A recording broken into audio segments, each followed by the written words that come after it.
menelusuri sisa-sisa mahakarya seni arsitektur paling megah di Yogyakarta. Pernahkah kamu berkunjung ke Taman Sari Yogyakarta? Membayangkan bagaimana megahnya bentuk Taman Sari yang sesungguhnya? Hingga sekarang ini Taman Sari hanya tersisa beberapa bangunan yang masih bertahan.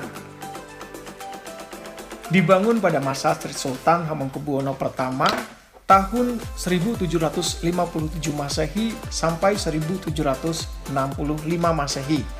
Taman Sari dibangun di atas sebuah sumber mata air atau umbul yang dikenal dengan nama Umbul Pacetokan. Dalam proses pembuatannya yang memakan waktu sekitar hampir 8 tahun ini, terciptalah sebuah taman kerajaan yang megah dan fenomenal. Dibangun dengan luas lebih dari 10 hektar, memiliki sekitar 57 bangunan di dalamnya, terdiri dari gedung, kolam pemandian, jembatan gantung, kanal air, danau buatan, pulau buatan, masjid, dan lorong bawah tanah. Taman Sari merupakan taman keraton yang digunakan sebagai tempat rekreasi anggota kerajaan. Berbagai macam tanaman ditanam di dalamnya, lengkap dengan danau buatan dan pulau di tengahnya.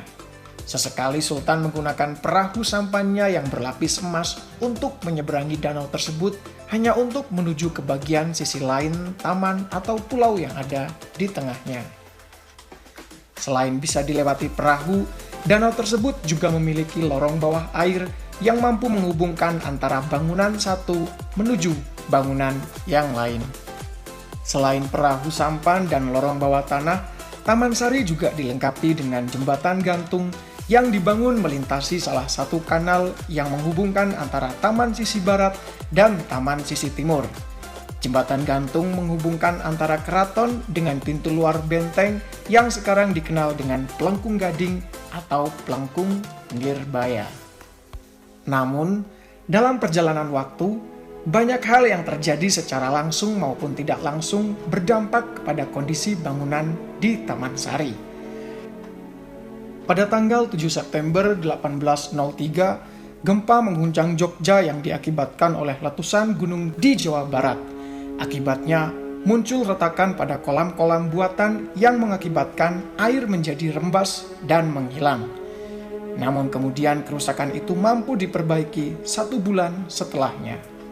9 tahun kemudian, pada tahun 1812, terjadi agresi militer Inggris terhadap Yogyakarta yang menjadikan Taman Sari sebagai salah satu target serangannya, sehingga pada masa itu Taman Sari rusak parah.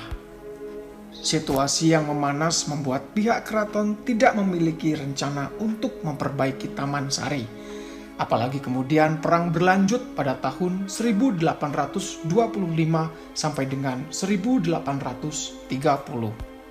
Setelah masa perang, pada tanggal 10 Juni 1867, gempa kembali mengguncang Yogyakarta. Kerusakan Taman Sari pun semakin parah. Komplek bangunan yang tadinya megah pun saat itu tersisa tinggal puing-puing. Pada tahun 1942, kolonial Belanda tertarik untuk memulai penelitian dan penggalian terhadap sisa-sisa Taman Sari. Namun proses itu harus terhenti karena masuknya tentara Jepang yang mendesak kolonial Belanda untuk meninggalkan Yogyakarta. Kondisi Taman Sari kembali terabaikan. Terlebih pada masa itu, banyak pengungsi yang masuk ke dalam area keraton yang kemudian mendirikan pemukiman di bekas reruntuhan Taman Sari. Setelah masa kemerdekaan pada tahun 1977, Balai Pelestarian Cagar Budaya memulai proyek renovasi Taman Sari. Namun hanya beberapa bangunan saja yang berhasil diselamatkan, terlebih sebagian besar area Taman Sari sudah berubah menjadi pemukiman hingga sekarang. Itulah sejarah singkat mengenai Taman Sari.